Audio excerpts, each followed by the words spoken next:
Hello, thank you for joining me again. I just want to tune in and share my thoughts as to where I think is the point of the most pain for the market and the most vulnerable place for the market. A lot of people has been talking about the upcoming credit event as if it is inevitability.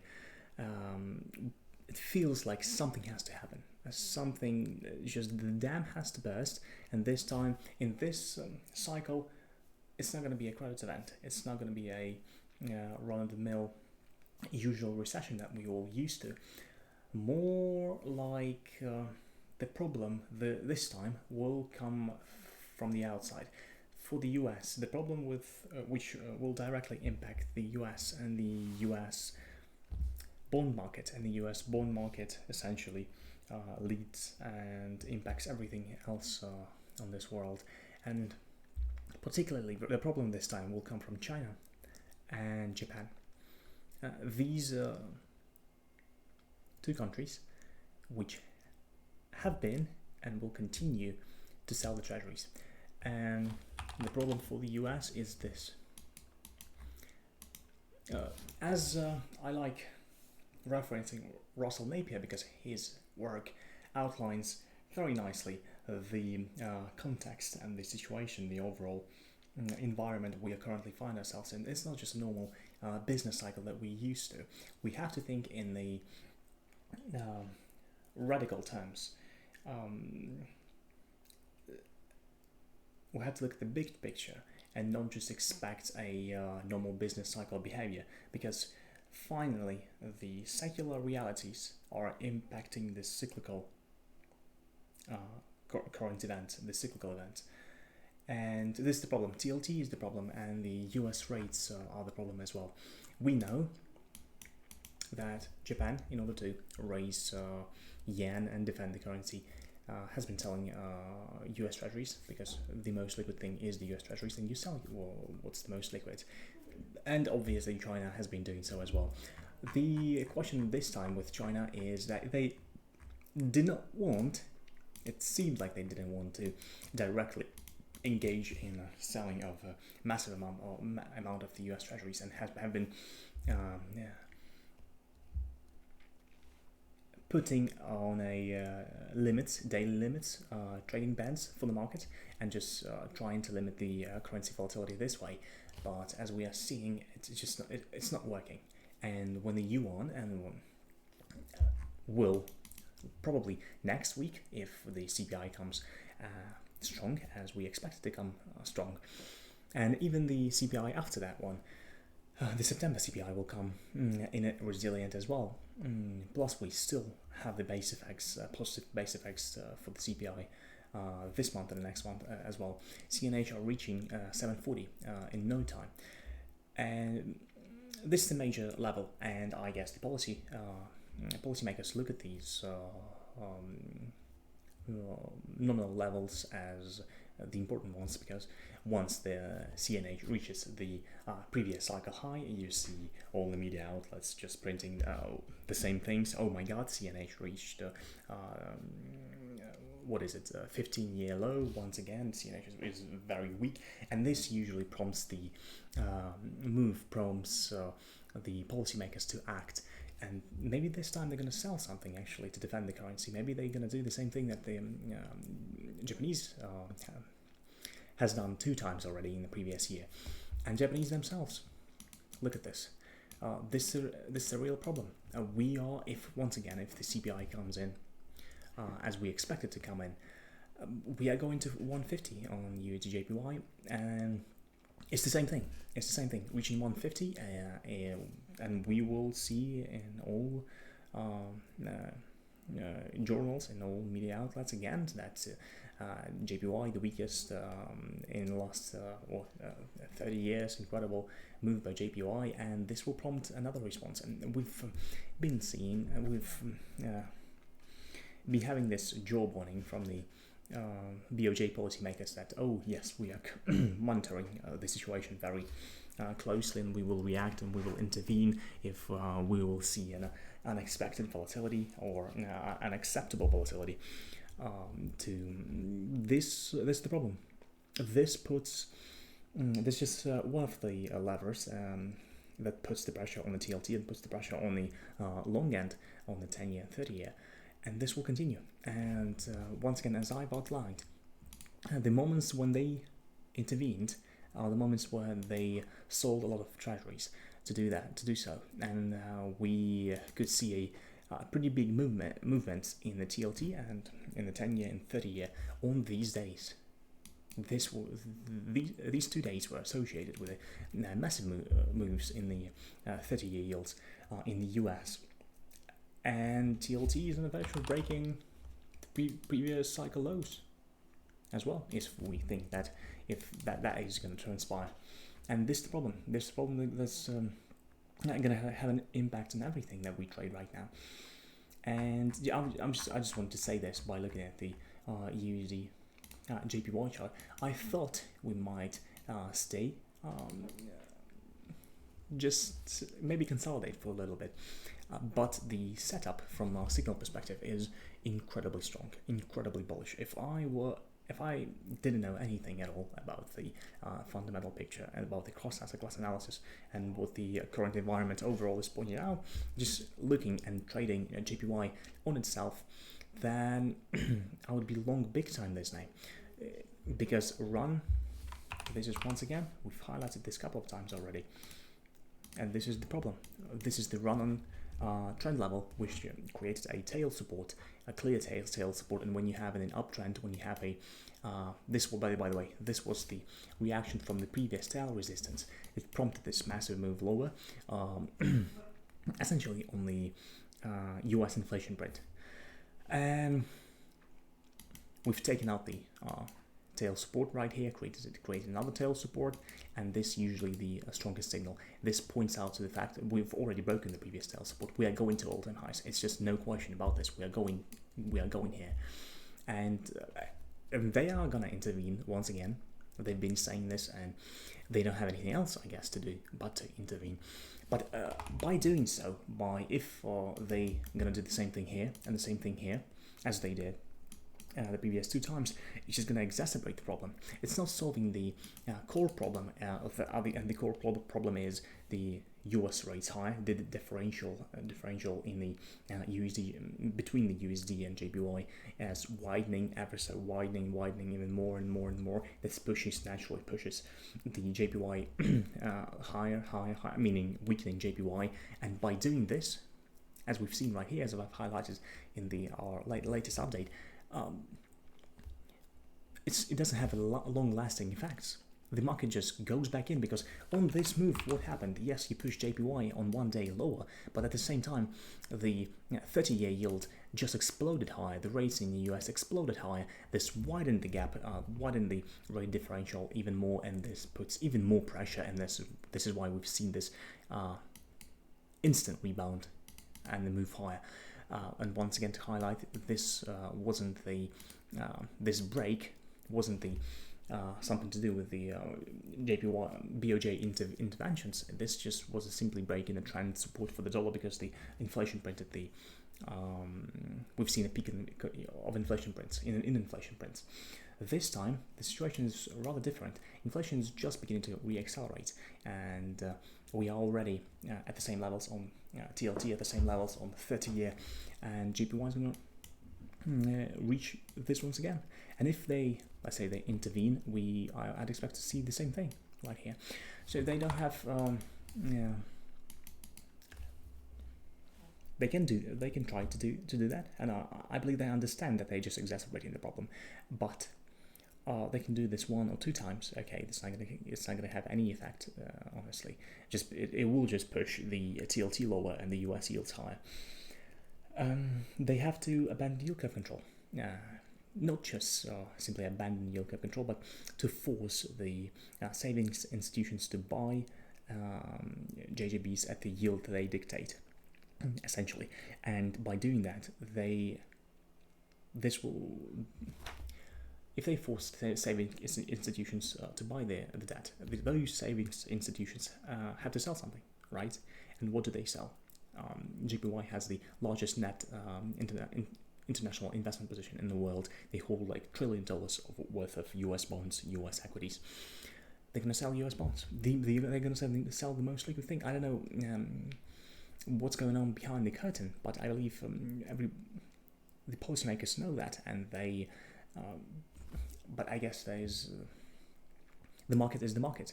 They can manipulate to some degree, but eventually there has to be evolve through which this team comes off, I guess.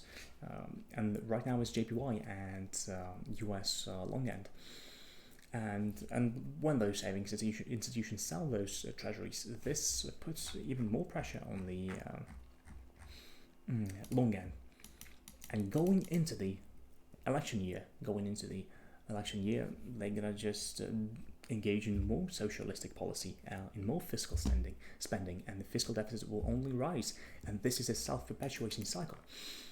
The people who have been running the math and developing those models to understand where we are going to reach the fiscal dominance and where the point when yields will force the Fed to institute yield curve control, and essentially the yields will become unsustainable, the debt will become unsustainable. And how do we know when the debt is unsustainable? Is when we have when we have this happening to your sovereign debt market. This is market saying to you, oh no, yields has become debt has become unsustainable. And if this happens in the US, it's a big problem. And I don't believe it's going to happen in the near term, obviously. But the problem is, market is non-linear. And this mix of factors can actually do something of this nature once again. Just it's going to go higher just because of the fact that it's going higher. It's a self-perpetuating cycle. Same thing with JPY, same thing is here. But the JPY, the guys in Japan, they can solve this problem. They can solve this problem. They can force it. They have something. They have those net international investment position that they can repatriate. They can defend the currency, and they have a breathing room. The US doesn't. The only thing that the US has is more liquidity. Provide more liquidity, and essentially force. I don't know. Honestly, I don't know how this is going to play out in the US, but. Either financial repression or just Federal Reserve providing infinite amount of liquidity, which will be incredibly detrimental for the whole system. Even though it will feel good at the first stage of this happening, but after that, no, it's going to be very horrible because the dollar will absolutely plummet. Okay. So, why am I saying this? We feel like this is the beginning of something interesting. This is the beginning of a larger problem, and the cross-asset class analysis points to this. And people are still debating whether we're going into recession or not, whether we buy TLT, buy long bond, or not to buy a long bond. These are outdated questions. I'm saying that this is the problem. As JPY is going to reach 150, as CNH is going to reach 740. This, I believe, if we will see a explicit interventions by those central banks, we are breaking this the previous cycle high, and we are going to let's just once again do the back on the envelope calculation on term premium. 4.8, 4.9, 5% on 10-year is a problem. Is a very big problem, and it's just a matter of time how fast we will go there. So okay, this is the idea. This is our understanding of the situation, and this is the best trade right now. We still think this is the best trade, and nothing has changed. Obviously, nothing has changed. I would have said so, but the 30-year yield. This is one of the best signals that you can possibly wish for when you have, once again, I'm just reiterating myself, but I have to, let's just leave the theory behind, and I'll give you what we are doing currently. We have sold. Let's look at the TLT. This is the trading vehicle. At the end of the day, not the yields. We've sold, have sold on this rally up on the TLT. We've sold plenty of 98 calls, essentially ratio 2-to-1. We've sold incredible amount of 98 calls and bought 95, 94 puts.